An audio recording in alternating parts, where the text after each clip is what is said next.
everyone, it's Christina of CraftyPaws.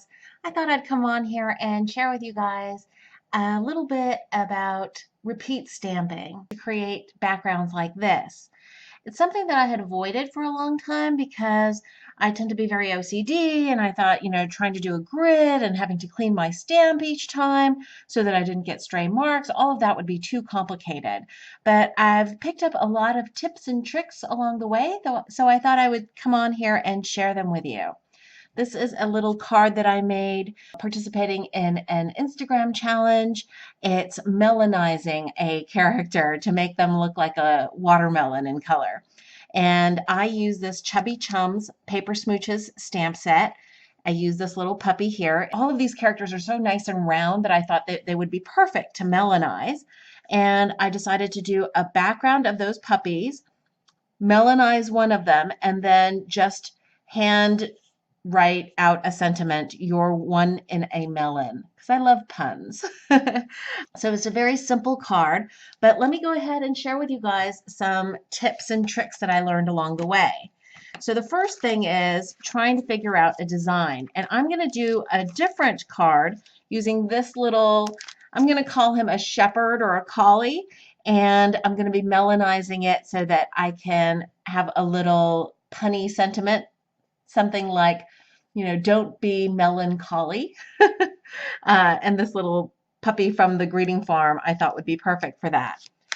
Now for kind of creating a background. So to create some guidelines, I'm just going to take a ruler, and I've lined up this card front onto my cutting mat, and I'm just going to draw some faint pencil lines about 1.5 inches down from the top, and again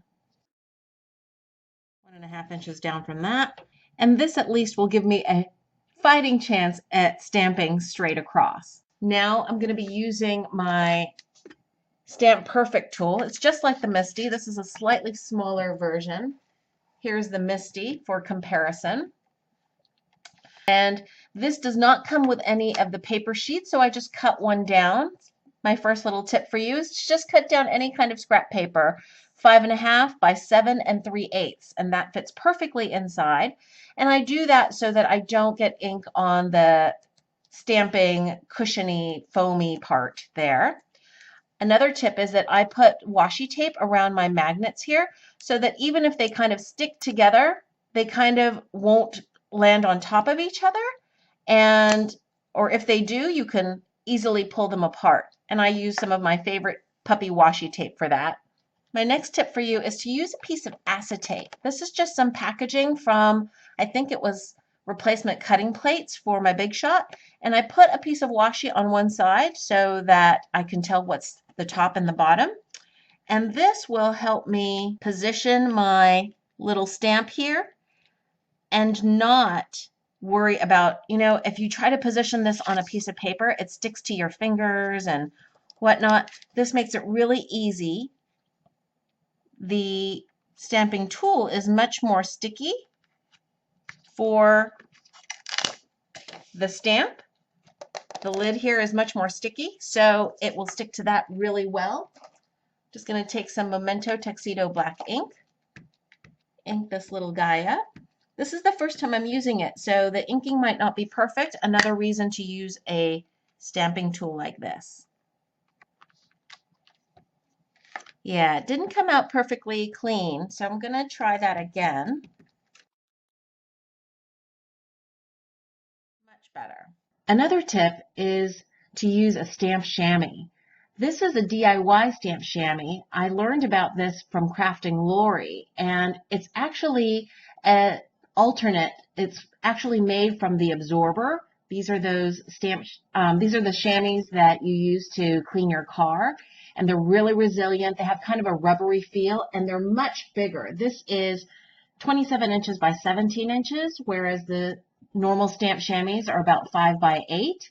And the stamp chamois that you can buy at crafting stores are about $7 or $8. And this whole tube that you could make 9 of these with is like, I think I got it for $8 on Amazon. I'll put a link in the description box below if you're interested. That off.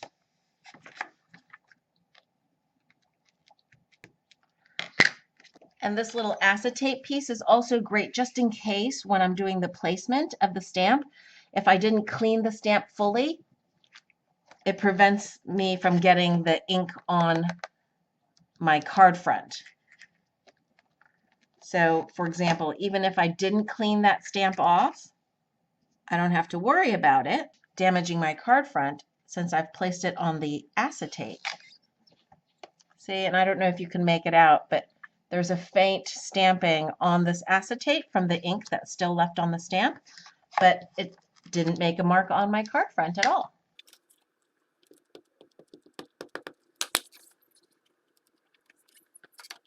Move that again.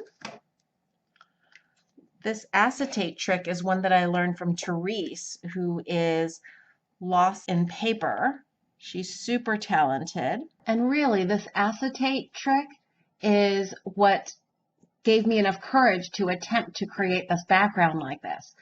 You basically just position the stamp onto the piece of acetate, move the cover of the Misty or the Stamp Perfect, whatever stamping tool you have, over top, remove the acetate, ink it up, and there you go. So that is my card front all stamped out.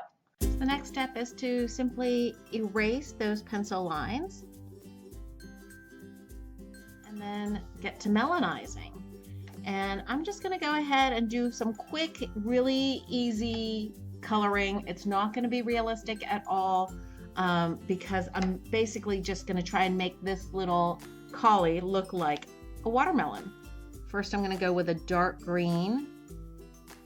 This is for the rind.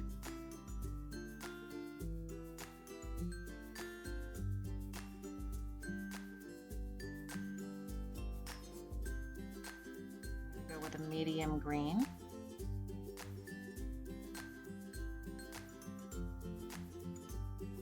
I'm going to go with a very pale green.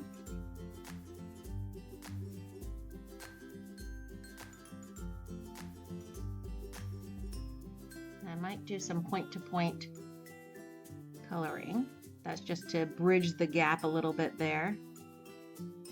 And I'm always touching the light marker point to the darker marker point.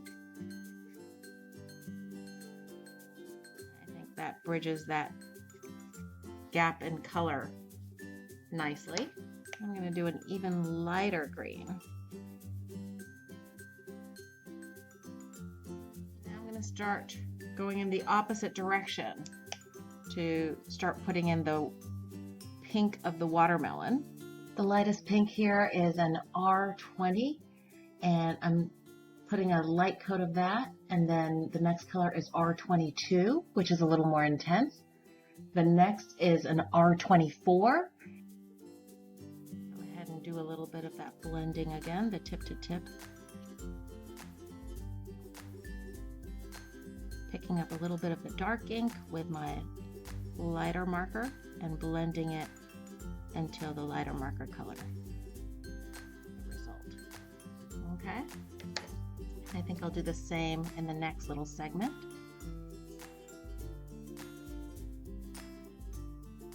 To get a little bit more of a darker color in up here for a nice, rich, juicy watermelon.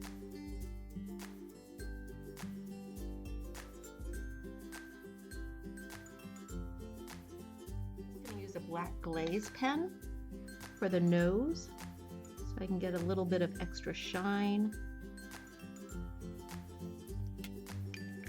Now I could do this part with any kind of thin black pen, but I'm using a Copic multi-liner just to draw in some seeds.